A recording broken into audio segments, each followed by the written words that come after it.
आटपाट नगर होतं. तिथे एक राजा होता. त्या राजाला 4 सुना होत्या. 3 आवडत्या होत्या, 1 नावडती होती. आवडत्या सुनांचा तो चांगला प्रतिपाळ करी.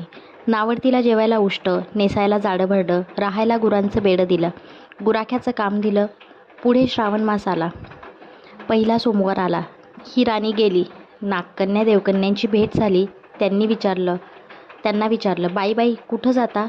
महादेवाच्या देवळी जातो, शिवामूठ वाहतो. यानं काय होतं? भ्रताराची भक्ती होते, इच्छित कार्य सिद्धीस जातं. मुलं बाळं होतात, नावडती माणसं आवडती होतात, वडील मनुष्यांपासून सुखप्राप्ती होते. मग त्यांनी हिला विचारलं, तू कोणाची कोण? मी राजाची सून, तुमच्याबरोबर येते. त्यांचे बरोबर देवळात गेली. नागकन्या देवकन्या वसा वसू लागल्या. नावडती म्हणाली, काय गं बायांनो, वसा वसता? आम्ही शिवामुठीचा वसा वसतो. त्या वशाला काय करावं?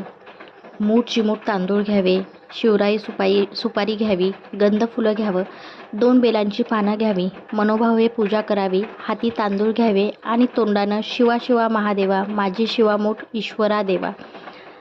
सासू सासरा दिरा भावा, नणंद जावा भ्रतारा, नावडती आहे ती आवडती कर रे देवा, असं म्हणून तांदूळ व्हावेत. संध्याकाळपर्यंत उपवास करावा. उष्टमाष्ट खाऊ नये, दिवसा निजू नये. उपास नाही निभवला तर दूध प्यावं. संध्याकाळी आंघोळ करावी.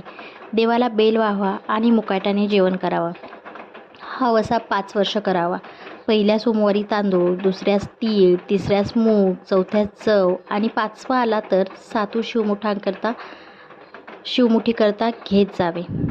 पहिल्या सोमवारी सगळं साहित्य नागकन्या देवकन्यांनी दिलं आणि दुसऱ्या सोमवारी हिला घरून आणायला सांगितलं. त्या दिवशी हिने मनोभावे पूजा केली. सारा दिवस उपवास केला. जावा ननंदांनी उष्टमष्ट पान दिलं ते तिने गाईला घातलं. शंकराची आराधना केली आणि दूध पिऊन निजून राहिली. पुढं दुसरा सोमवार आला. नावडतीने घरातून सर्व सामान मागून घेतलं.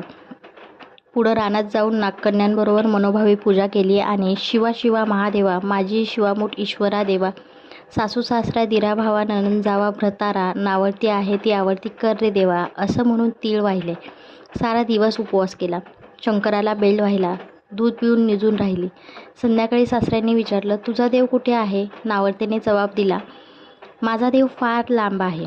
वाटा कठीण आहेत, काटेकुटे आहेत, साप वाघ आहेत, तिथं माझा देव आहे. पुढे तिसरा सोमवार आला. पूजेचं सामान घेतलं. देवाला जाऊ लागली. घरची माणसं मागे चालली. नावडते तुझा देव दाखव म्हणून म्हणू लागली. नावडतीला रोजचा सराव होता, तिला काही वाटले नाही. यांना काटेकुटे पुष्कळ लागले. नावडतीची दया आली. आजपर्यंत रानात कशी येत असेल कोण जाणे. नावडतीला चिंता पडली. देवाची प्रार्थना केली. देवाला तिची करुणा आली. नागकन्या देवकन्या ह्यासह वर्तमान देऊळ सुवर्णाचं झालं. रत्नजडितांचे खांब झाले. हंड्या गलास लागली. स्वयंभू महादेवाची पिंडी झाली. सगळ्यांनी देवाचं दर्शन घेतलं. नावडती पूजा करू लागली. गंध फुलं वाहू लागली. नंतर मूठ घेऊन शिवा शिवा महादेवा, माझी शिवामूठ ईश्वरा देवा, सासू सासऱ्या दिरा भावा, नणंद जावा भ्रतारा, नावडती आहे ती आवडती कर रे देवा, असं म्हणून शिवाला वाहिले. राजाला मोठा आनंद झाला. नावडतीवर प्रेम वाढलं. दागिने द्यायला दिले. खुंटीवर पागोटं ठेवून तळ पाहायला गेला.